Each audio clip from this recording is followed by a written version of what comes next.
Hello students, कैसे हैं आप सब। आशा करती हूँ आप स्वस्थ व प्रसन्न होंगे। तो शुरू करते हैं आज का कंटेंट।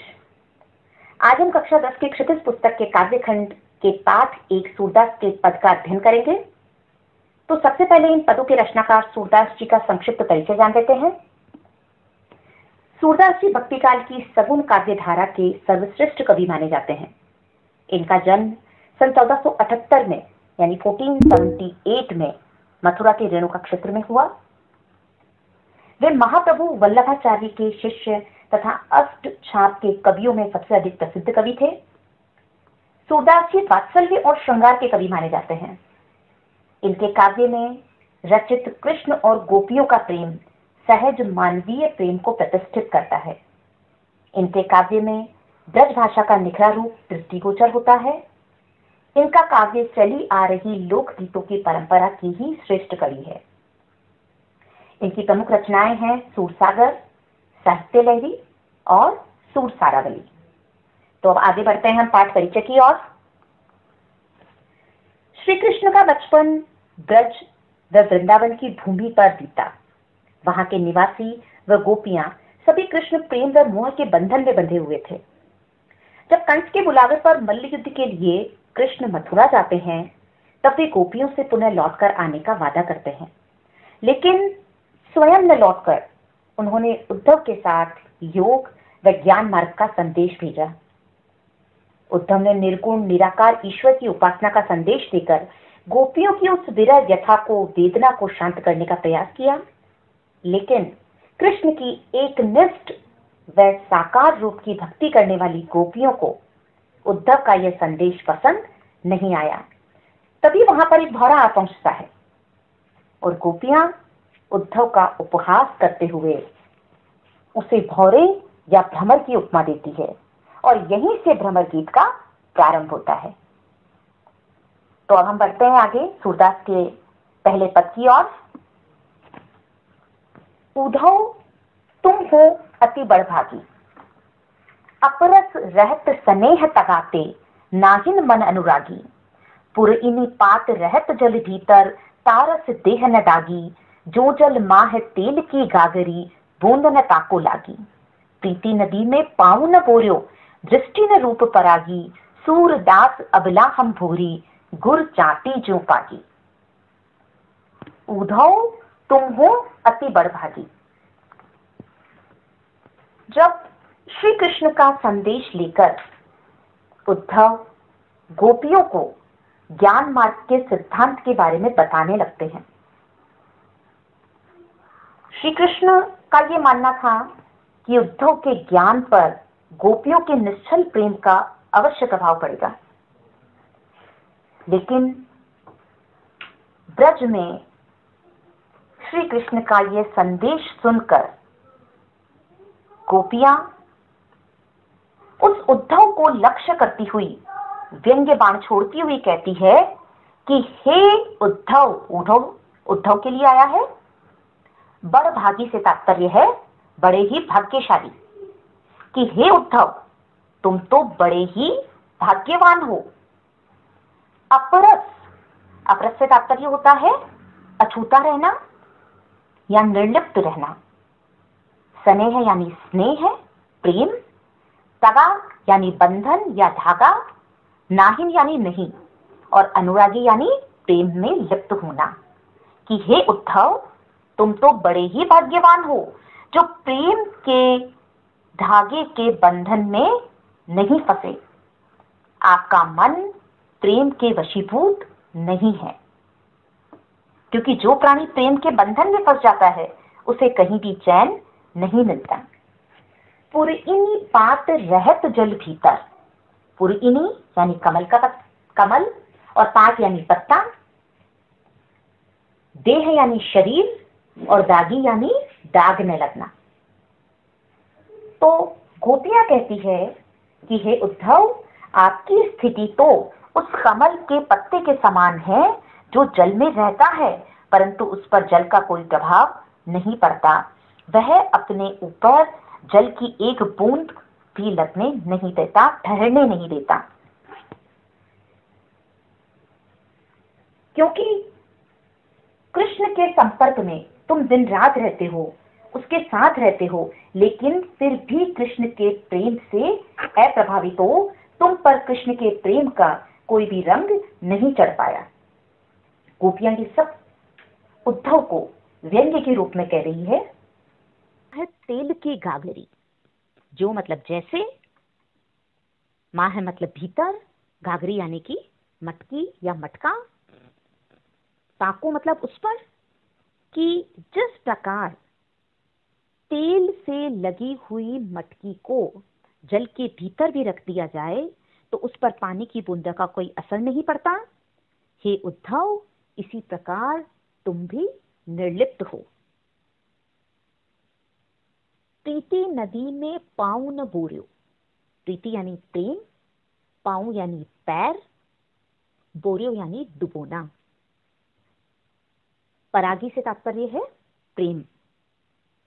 हे उद्धव, तुमने आज तक प्रेम रूपी नदी में अपना पांव नहीं डुबोया और ना ही तुम्हारी दृष्टि किसी के रूप पर मोहित हुई है, अर्थात किसी का प्रेममय रूप तुम्हारी आंखों में नहीं बसा, तुम किसी पर मुक्त नहीं हुए हो। सूरदास अबला हम भूरी, अबला यानी कमजोर, भूरी से तात्पर्य है भूली से, गुर यानी गुड़, चाटी यानी चीटियां। तो हे उद्धव, सूरदास जी गोपियों के माध्यम से उद्धव को संबोधित करते हुए कहते हैं कि हम तो भूली भाली सरल हृदय अबला हैं। जिस प्रकार चीटी गुड़ से लिपटती है, उसी प्रकार हम कृष्ण के प्रेम में अनुरक्त हैं। गुड़ के प्रति चीटी की आसक्ति होती है, उसी प्रकार गोपियां कृष्ण के प्रेम में पूर्ण रूप से आसक्त है। कृष्ण के वियोग में उनकी दशा दयनीय और असहनीय हो गई है। हे उद्धव, तुम भाग्यशाली हो जो तुम निर्लिप्त हो और अनासक्त हो। इस प्रकार इस प्रस्तुत पद में गोपियों की यह शिकायत बहुत वाजिब लग रही है कि यदि उद्धव कभी स्नेह के धागे से बंधे होते तो ही वे विरह की वेदना की अनुभूति अवश्य समझ पाते। अब हम बढ़ते हैं अगले पद की ओर। अच्छा, इससे पूर्व हम इसके काव्य सौंदर्य को देख लेते हैं। आप अपनी पुस्तक भी खोलकर बैठिए, हार्ड वर्ड्स के जो भी मीनिंग्स मैं आपको बता रही हूं आप उसे साथ में लिखते रहिए, और काव्य सौंदर्य को भी आप नोट्स के रूप में बनाकर रख सकते हैं। इससे आपको इफेक्टिव आंसर्स लिखने में बहुत हेल्प मिलेगी। तो ये जो काव्यांश था, इसमें गोपियों के प्रेम की तन्मयता का साकार चित्रण प्रस्तुत किया गया है। ये श्रृंगार रस के अंतर्गत गोपियों के विरह की वियोग श्रृंगार के रूप में मार्मिक अभिव्यक्ति हुई है। ब्रजभाषा का प्रयोग है। प्रीति नदी, यहां पर रूपक अलंकार का प्रयोग किया गया है। साथ ही इसमें उपमा अलंकार की छटा भी दर्शनीय है। जहां पर पुरइनी पात, यहां पर अनुप्रास अलंकार का प्रयोग हुआ है। तो अब हम आगे बढ़ते हैं दूसरे पद पर। मन की मन ही मांझ रही, कहिए जाई कौन पे उधो, नाही परत कही। अवधि आधार आस आवन की, तनुमन बिथा सही। अब इन जोग संदेशनी सुनि सुनी, बिरहनी बिरह दही। चाहती हुती गुहारी जित हीते, उतते धार बही। सूरदास अब धीर धरही, क्यों मरजा गाना लही।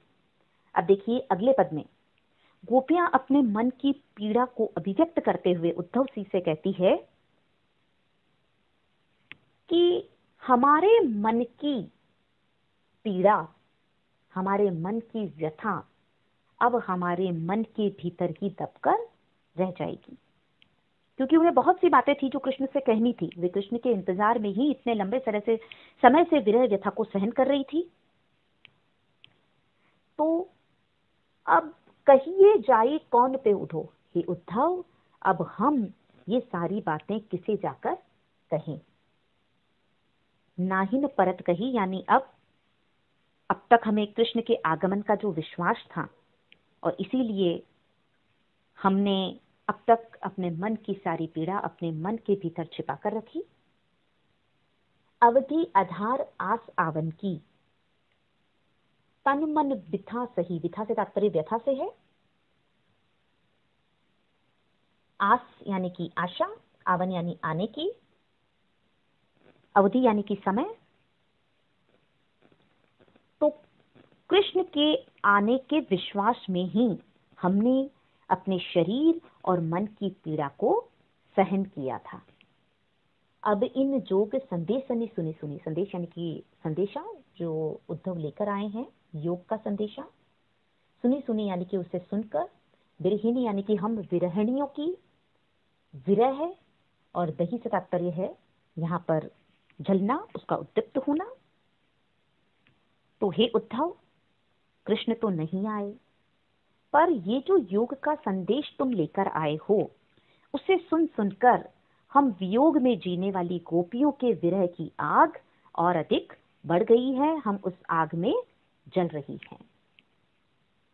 चाहते होती गुहारी जित हीते, वे चाहती थी कि अपनी इस विरह अग्नि को दूर करने के लिए वे कृष्ण से गुहार लगाएं, कृष्ण को पुकारें। पर जहां से उन्हें आशा थी, वहीं से योग की प्रबल धारा बहने लगी और उस प्रबल धारा ने गोपियों की विरह अग्नि में घी का काम किया। अर्थात उद्धव जो ज्ञान और योग का संदेश लेकर गोपियों को शांत करने आए थे, पर गोपियों की विरह अग्नि उससे और अधिक तीव्र हो गई। सूरदास अब धीर धरहि क्यों, धीर यानी कि धैर्य को, धैर्य, धरहि यानी धारण करना, मर्यादा यानी मर्यादा। सूरदास जी कहते हैं गोपियों के माध्यम से कि अब वे धैर्य धारण क्यों करें। कृष्ण ने तो मर्यादा नहीं रखी। मर्यादा से तात्पर्य यहाँ प्रेम की मर्यादा से है कि जब आप किसी से प्रेम करते हैं तो उसके बदले प्रेम की आशा रखते हैं, लेकिन यहाँ कृष्ण ने उस प्रेम की मर्यादा को नहीं निभाया, क्योंकि कृष्ण ने प्रेम के बदले योग का संदेश भेज दिया।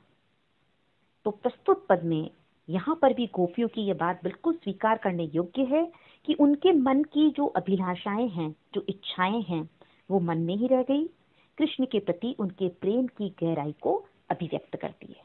तो अब हम आगे बढ़ते हैं इस पद के काव्य सौंदर्य की ओर।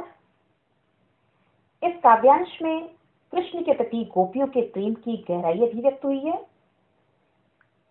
इसमें गोपियों की विरह वेदना की मार्मिक अभिव्यक्ति है। कृष्ण और गोपियों का प्रेम सहज मानवीय प्रेम की प्रतिष्ठा करता है। गोपियों की प्रेम के प्रति निष्ठा और दृढ़ता सराहनीय है और ब्रज भाषा का साहित्य रूप हमें इसमें देखने को मिलता है।